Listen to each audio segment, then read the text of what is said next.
Panorama group, जो सोचता है वो करता है। आपके अपने सपनों का आशियाना। सिर्फ लोकसभा ही नहीं, विधानसभा में भी हमारा गठबंधन मजबूत रहेगा और इस बार हम बहुत सोच समझ कर के साथ आए हैं। जब ये बात तेजस्वी यादव ने कहा तो एक बार चेहरा सबकी निगाहें पड़ गई मुकेश सहनी पर। क्या मुकेश सहनी इस बार सब कुछ सोच समझ कर आए हैं या फिर ये वक्ती तौर पर किया गया एक समझौता है? आपको बता दें कि लगातार जिस तरह से पिछले 4-5 सालों में जो घटनाएं घटी हैं वो साफ बता रही हैं कि बिहार की राजनीति में बहुत कुछ बदला है। बदले तो तेजस्वी यादव हैं, तो साथ साथ आखिर मुकेश सहनी भी क्यों नहीं बदलेंगे? हालांकि दोनों इस बात के इंतज़ार में थे। जब तेजस्वी यादव सत्ता में थे तो उनकी हनक कुछ और थी। हनक ये थी कि वो सत्ता में थे और उन्हें ऐसा लगता था कि नीतीश कुमार के साथ वो 40 की 40 सीटें जीत जाएंगे। नीतीश कुमार दिल्ली चले जाएंगे और बिहार के मुख्यमंत्री बन जाएंगे तेजस्वी यादव। ये सपना तो उन्होंने 2020 में भी देखा था, लेकिन मुकेश सहनी ने उस सपने पर कहीं ना कहीं पानी फेर दिया था। बीच मीटिंग उठ करके जब प्रेस वार्ता चल रही थी तो मुकेश सहनी ने पीठ में खंजर भोंकने की बात कहते हुए पूरे उस प्रेस वार्ता का बहिष्कार कर दिया था।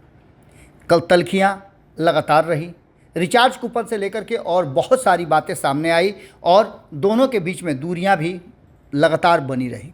लेकिन सियासत है सर, सियासत में दोस्ती और दुश्मनी अस्थाई नहीं होती है। एक बार फिर से ये बात पहले नीतीश कुमार के बारे में कहा जाता था, लेकिन अब तेजस्वी यादव और मुकेश सहनी ने जिस तरह से एक बार फिर से दोस्ती कर ली इतनी तल्खियों के बाद, और साथ ही ये कस्में वादे कर रहे हैं कि वो सिर्फ लोकसभा के लिए नहीं बल्कि विधानसभा आने वाला है उसमें भी साथ लड़ेंगे और बिहार की गद्दी तक पहुंचेंगे।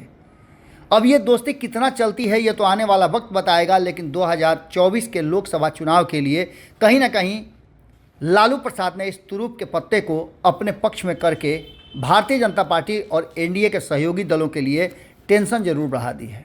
आपको बता दें कि मुकेश सहनी अपने वोट बैंक के अच्छे खासे कहा जा रहा है कि रखवैया है। मुकेश सहनी ने जब ये बात कही कि गंगाजल लेकर के हमने कसम खिलवाया है, वो जनता, वो लोग हमारे अभी भी इंतज़ार में हैं कि हमें अपने हक हुकूक की लड़ाई साथ मिल के लड़नी है। इस बार के लोकसभा चुनाव में एक तरफ जहां कई मुद्दे हैं, हमने आपको लगातार बताया है कि ऐसे 10-12 मुद्दे हैं जिसको लेकर प्रधानमंत्री नरेंद्र मोदी बिहार में अलग अलग रैलियां कर रहे हैं और बिहार पर विशेष फोकस भारतीय जनता पार्टी का है। कारण कि यहाँ की 40 सीटें ये फैसला करती हैं कि दिल्ली की गद्दी पर कौन बैठेगा। लेकिन उसी रास्ते में कहीं ना कहीं लालू प्रसाद ने एक रोड़ा रख दिया है जिसका नाम है मुकेश सहनी। मुकेश सहनी सहनी समाज से आते हैं और जैसा कि मुकेश सहनी का कहना है कि इनके वोट का प्रतिशत 10% से ज़्यादा है। हालांकि अगर इस वोट प्रतिशत में और उनके कहे अनुसार अगर सच है तो ये मान के चलिए कि जीत हार के लिए चुनाव में जाने की भी ज़रूरत नहीं पड़ेगी। लेकिन ये लोकतंत्र है हुजूर, और लोकतंत्र में बिना वोटिंग के और उसकी काउंटिंग के कोई भी राजा या फिर नेता सदन तक नहीं पहुंच सकता है। इसकी तैयारी शुरू हो चुकी है। 3 सीटें मुकेश सहनी को मिली हैं और इन 3 सीटों पर मुकेश सहनी ने फिर अपना हक हुकूक जमाना शुरू कर दिया है। लगातार बैठकों का दौर शुरू हो गया है और तेजस्वी यादव को बीच मझधार में छोड़कर भागे सहनी को आखिर लालू प्रसाद ने क्यों बुलाया है और अपनी सीटें दी है, ये अब आपको समझ में आ रहा होगा।